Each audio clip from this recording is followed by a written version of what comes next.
Teman-teman semuanya, kali ini Ebenezer bikin gemeter karena sosok yang satu ini akhir-akhir ini mencuri perhatian dengan kata-kata dan juga kalimat-kalimat pernyataan yang sangat kontroversial. Bang, kenapa sih kok suka bikin sensasi dengan kata-kata yang sering muncul di setiap sidak, di setiap momen-momen seperti itu? Itu memang tadi asalnya plus atau memang sengaja dibikin kontroversi atau gimana? Enggak, rakyat itu kan suka dengan bahasa yang lugas. Lugas, kalau dari Bang Hensat, lugas atau asal ceplas-ceplos? Lugas. Gayanya Bang Eben. Saya juga pertama kali dapat ini Emmanuel Ebenezer bikin gemeter tuh pertanyaan saya siapa bikin gemeter siapa gitu. Tadi itu kan ada cuplikannya marah-marah gitu dicuekin tuh kan depan itu. Nah. Jadi menurut saya gini, kalau Bang Eben ini, Bang Noel ini menurut saya bukan lugas, tapi dia bicara apa adanya aja. Yang mau dia omongin dia diomongin aja.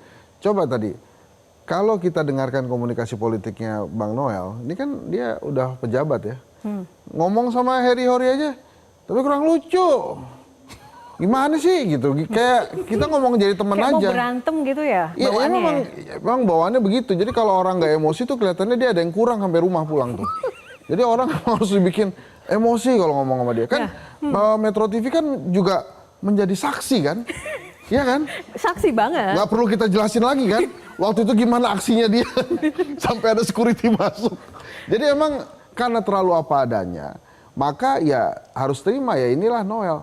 Maka misalnya, saya tuh juga bingung loh. Nah itu di kantor, Pak Menterinya itu bingung nggak sih punya wamen kayak gini kan?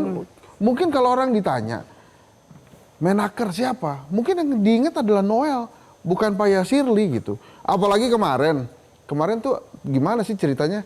Kok Menteri sama wamennya justru nggak ada di sampingnya Pak Prabowo nih waktu May Day. Justru adanya Bang Jumhur, Bang Iqbal, kemudian Mbak Eli, sama satu lagi Bang Andi kan. Nah, itu emang sudah di set gitu ya, dipersilakan para buruh, Menaker duduk aja. Ya itu kan hari buruh, bukan harinya menteri.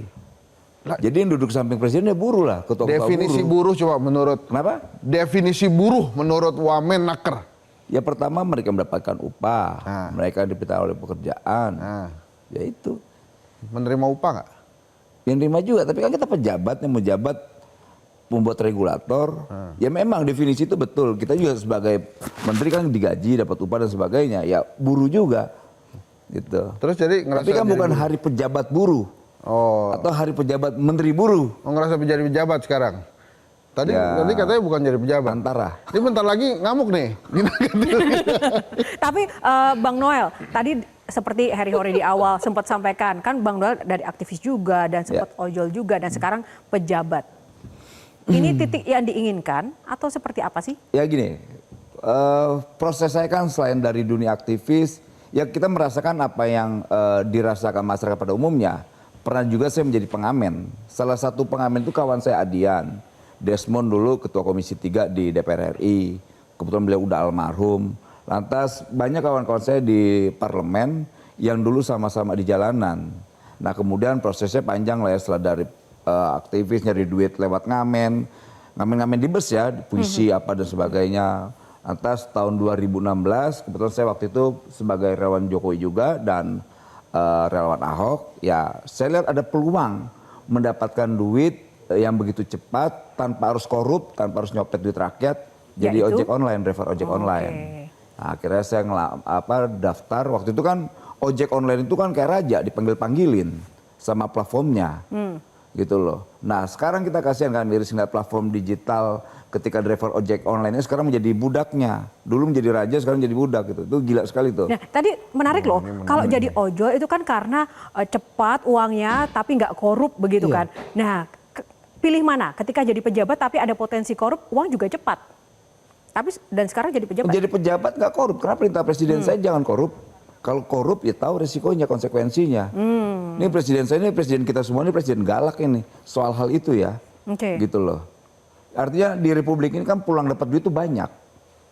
Nggak mesti harus korup lah. Banyak bonus-bonus, berbuat baik juga banyak bonusnya kalau republik ini. Enggak, gitu itu tadi saya mau upload, mau agak eksplor tuh yang tentang budak tadi. Bang Noel saya ingat pernah marah sekali ke para provider online itu, Gojek online dan lain-lain. Platform-platform itu. Platform-platform itu karena kan diminta oleh Pak Prabowo 500.000 per orang THR. Kemudian dikasihnya ternyata realisasinya nggak situ. Apakah gara-gara itu maka kemudian Bang Noel tadi bilang sekarang para Gojek online itu diperbudak oleh Ya sebetulnya provider. dari semenjak kita lihat kawan-kawan potongannya semakin nggak rasional, kemudian kecil, ya akhirnya kita punya rasa kok ini nggak beres sekali.